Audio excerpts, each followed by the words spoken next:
Bonjour tout le monde, donc après update lecture, book haul du mois de juin. Là, si mois d'avril j'ai rien acheté, si j'étais plutôt raisonnable les mois derniers, là je commence à péter mon petit câble. Voilà, en juin j'en ai acheté pas mal, en juillet là je viens de faire une commande de livres, j'en peux plus. Voilà, je suis en train de péter un plomb. Je sais pas si c'est l'effet vacances d'été ou quoi, mais ouais, je dépense ma thune, ma carte bleue va souffrir, mais je suis très contente quand même de vous présenter mes achats du mois de juin, qui est un peu une continuité de la vidéo que j'ai sortie la semaine dernière de mon update de lecture, vu que c'est majoritairement des suites, c'est les tomes 2. Donc voilà, après avoir commencé beaucoup de sagas, maintenant je les continue, du coup j'achète beaucoup de tomes 2 et de tomes 3 et tout ça. Voilà, je suis très contente quand même. Donc je vais commencer de ce pas, je vais d'abord vous rappeler, enfin vous parler rapidement de ces livres-là, vu que j'en ai parlé la semaine dernière. J'ai acheté pendant le mois de juin cette sortie-ci, Fullmetal Alchemist aux éditions Perfect de chez Kurokawa par Hiromu Arakawa.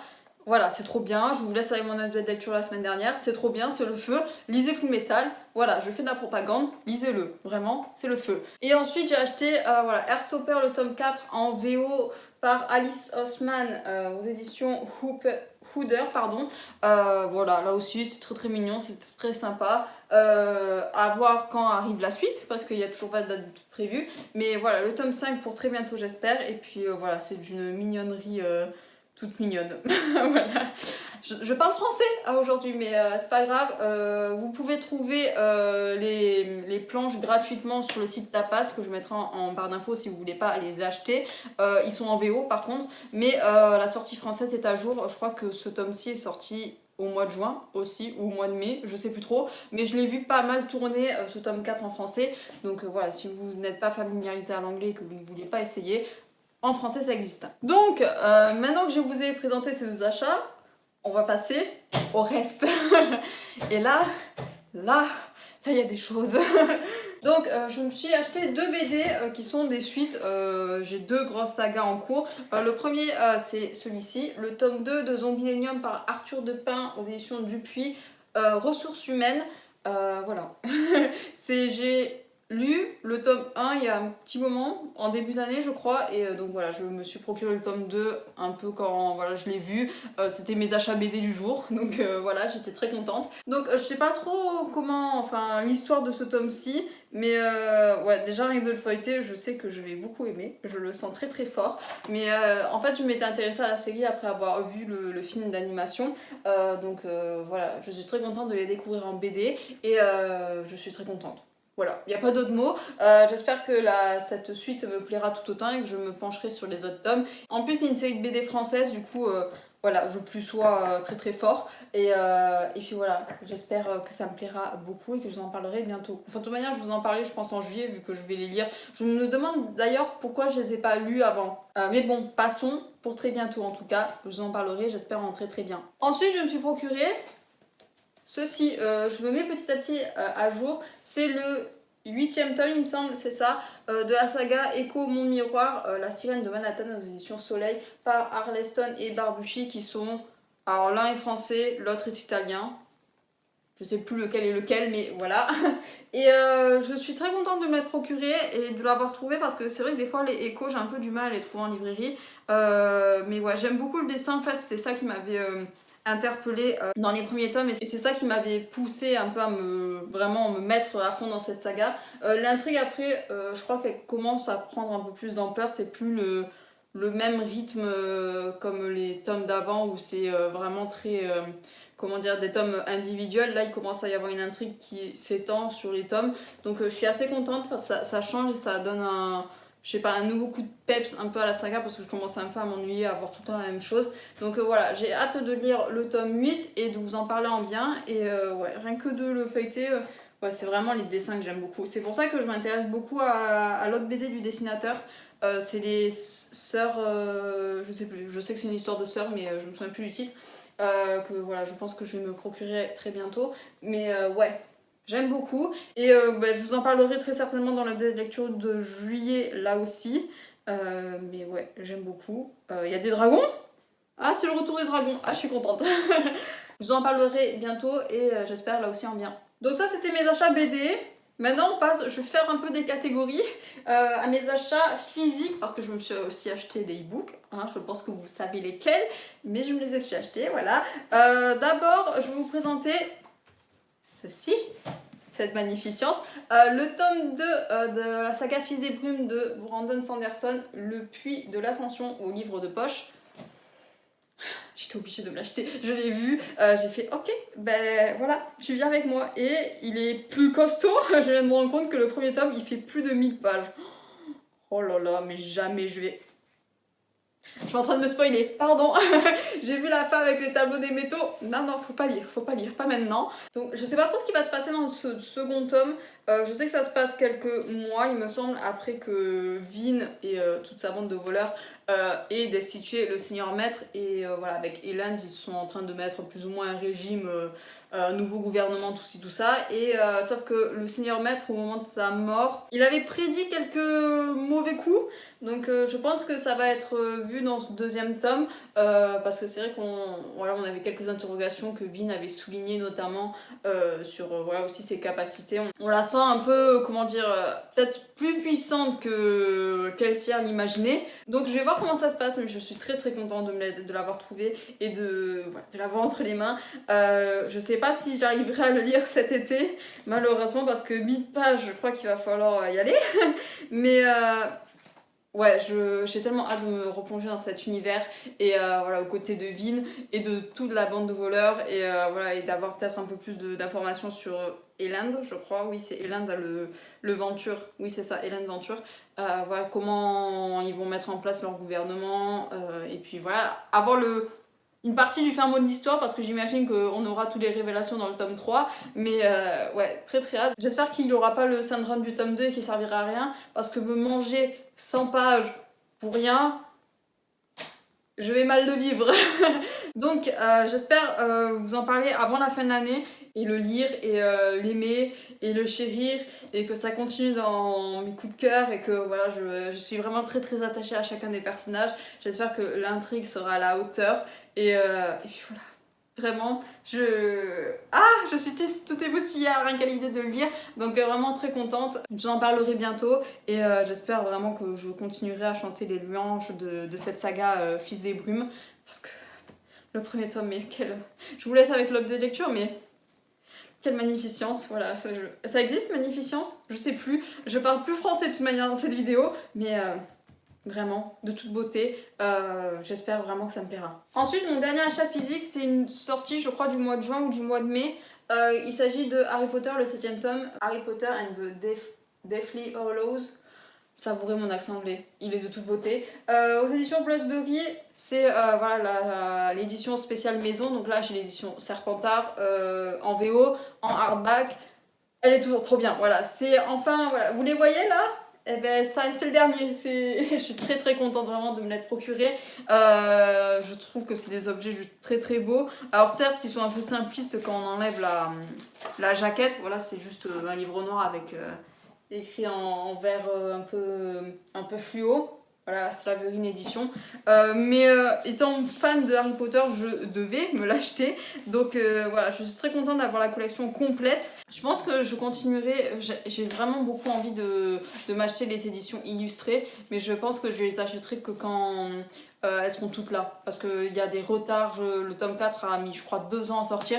Donc je préfère attendre qu'elles soient toutes sorties avant de me les acheter. Mais voilà, je pense que... Je sais pas, j'aime beaucoup, vraiment j'aime beaucoup. Harry Potter, comme je le répète à chaque fois que j'en parle, c'est l'une des sagas de mon enfance. Du coup, j'y ai un attachement assez particulier, comme beaucoup de personnes dans le monde. Donc voilà, je suis très contente de m'être procuré ces objets. Je sais pas où ils en sont en parution française. Je crois qu'ils en sont au tome 5 ou au tome 6, je sais plus, mais le tome 7 est sorti il y a pas très longtemps. Donc je vais pas vous en parler plus, mais ouais, je l'aime beaucoup. Voilà, avec là aussi le détail de l'écharpe Serpentard. Voilà, très très fière de ma maison, hein, Serpentard jusqu'au bout des ongles.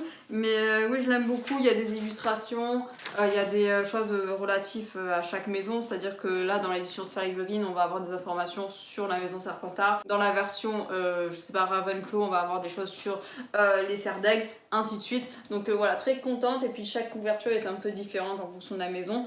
Donc vraiment, j'aime beaucoup. Je sais pas, ouais, et après il y a le détail du serpent là sur la jaquette qui change. Enfin, voilà, j'aime beaucoup, je les valide et vraiment très beau travail, je trouve, des éditions Bloomsbury. Et voilà, très beau objet à avoir dans sa bibliothèque et je me régale. Voilà, je suis très contente de l'avoir et c'est l'essentiel. Ensuite, on va passer à mes achats e-book. J'en ai acheté 3. Je pense que je vais vous dire les titres, vous n'allez pas être étonnés en fait. Je commence par lequel? Je commence par le premier qui me vient. Je me suis acheté le tome 2 de Grisha qui se nomme, je sais plus le nom, toujours en VO, aux éditions je sais plus quoi, par Eric Bardugo. Ma reine, voilà, Six of Crows à jamais dans mon cœur. Donc voilà, après ma lecture plutôt cool du tome 1, je me suis acheté naturellement le tome 2. Donc voilà, j'espère le lire cet été, voilà, parce que en partant en vacances, je pense que je vais prendre ma liseuse, vu que j'ai quand même pas mal de e-books à lire. Donc ça va être l'une de mes lectures, je pense, de vacances d'été. Donc je vais vous en parler très bientôt. Et j'ai hâte de voir la suite, de voir comment ça s'engage en fait cette histoire, parce que du coup, dans le tome 1, on quitte Mal et Aliena qui fuient Ravka. Voilà, à bord de bateau, on ne sait pas où ils vont, on ne sait pas ce qu'ils vont faire.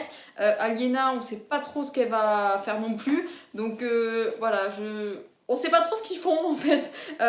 Je sais même pas, parce que dans la série, je crois qu'ils disent qu'ils vont à Ketterdam, mais je suis même plus sûre en fait.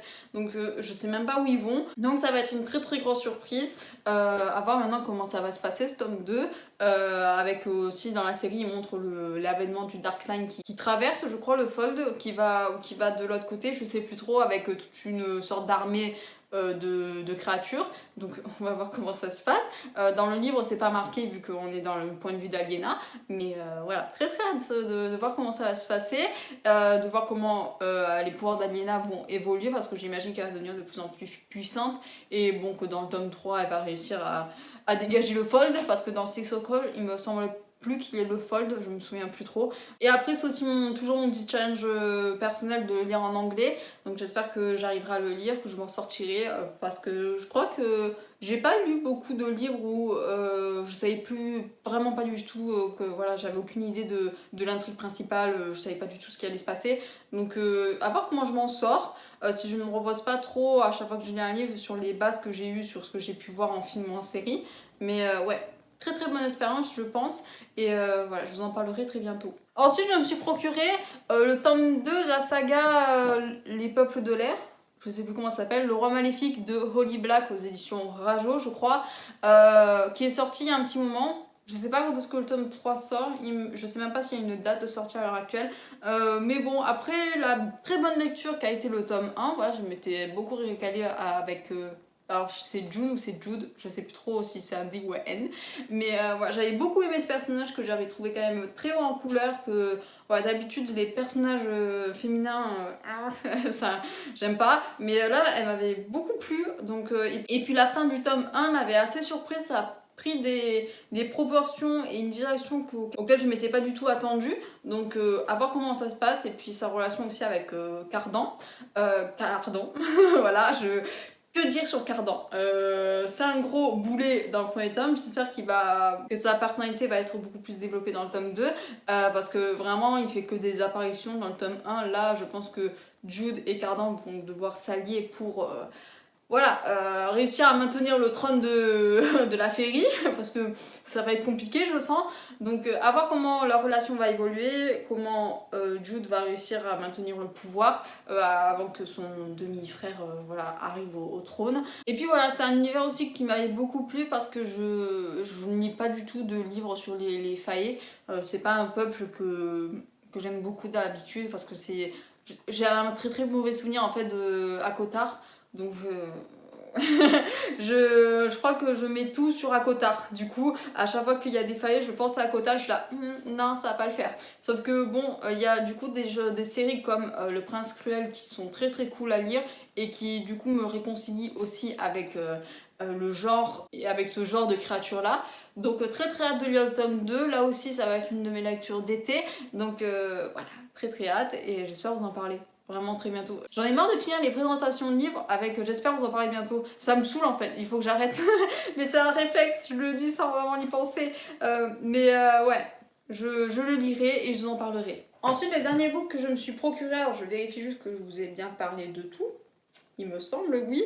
Il s'agit bien évidemment du tome 2 du clan Bennett. Évidemment. Voilà, obligé, comme j'ai envie de dire, de TJ Klune aux éditions MXM Bookmark qui se nomme Le Chant du Corbeau, avec Gordo. Gordo, le sang. Donc là aussi, suite de saga, des tomes 2, en veux-tu, en voilà. Avec comme personnage, je pense à la première personne, Gordo et Marc comme antagonistes, on va dire. Je sais pas du tout ce qui va se passer dans ce deuxième tome, vu que dans le premier tome, ça se finit plutôt bien, je crois, leur histoire. Alors il y a un petit truc par rapport peut-être avec le père de Gordo qu'ils ont pas réussi à choper à la fin du tome 1. Peut-être qu'il va réapparaître dans le tome 2, que ça va être un peu l'histoire principale, vu qu'on a Gordo en personnage... voilà, centrale, à voir. Je sais pas trop. Après, si Gordo m'avait énormément plu dans le premier tome, Marc m'avait laissé un peu... il m'avait pas suscité grand chose en fait. C'était un personnage que j'avais bien aimé, mais sans plus, comparé à d'autres comme Carter ou Kelly ou d'autres, parce que il y en a vraiment que j'aime de tout mon cœur. Mais c'est vrai que Marc, je l'ai toujours trouvé peut-être en retrait dans le tome 1. Donc bon, à voir comment, voilà, si on apprend un peu plus de choses sur lui, s'il se met un peu plus en avant du coup dans ce tome 2, et voilà, comment évolue la relation Gordo et Marc. Oh mon dieu, je pense qu'il y aura très certainement des trigger warnings là aussi, parce que bon, connaissant le premier tome, je pense que dans le tome 2 il y aura pareil. Mais ouais, très très hâte de retrouver cette mode, de retrouver cette famille, de retrouver ces personnages. Alors il va falloir peut-être que je prenne sur moi sur le fait qu'il y aura moins Ox et Joe, parce que c'est vraiment des personnages auxquels je me suis liée, mais vraiment très très fort. Donc il va falloir vraiment que j'arrive à faire abstraction du fait qu'on les verra peut-être moins souvent, et je serai pas dans la tête de Ox, donc faut que je fasse un travail sur moi-même, je pense, parce que si je suis pas vraiment dans cette optique-là, je vais être forcément déçue du tome 2, et il faut pas, vraiment il faut pas, c'est vraiment 2 tomes à part. Voilà. Donc, vu que c'est un e-book, je vais le lire très certainement aussi pendant mes vacances. Et j'espère vraiment de tout mon cœur que ça me plaira et que j'aurai encore cet énorme coup de cœur que j'ai pu et que je sais pas retrouver. Alors là, c'est une traduction, mais cette plume qu'a l'auteur TJ Klune qui est juste.